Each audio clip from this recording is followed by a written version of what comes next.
2007 GMC Yukon. This customer cannot pump gas. Every time they try, the nozzle gets kicked out. Previously, the purge valve was replaced because it was clogged. It was clogged from all the charcoal from the canister. Today we're going to replace the charcoal canister and blow out the purge valve lines. On this vehicle, the charcoal canister is located here underneath, right on top of the differential, held down by these two bolts.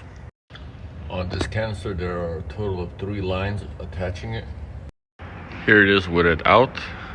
It's held on by two 13 millimeters here and one 13 millimeter here. The small one has to be taken out by pushing these two end pieces together, giving you enough clearance to pull the top of the hose off to get past that ridge.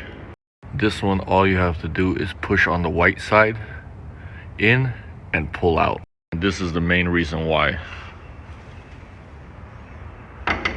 This happens from overfilling your gas tank, liquid gasoline getting inside this canister and destroying the charcoal. This is the replacement part. And the new one, install it in the reverse order that you took it off. Put some WD-40 around those hoses to make them go on easier.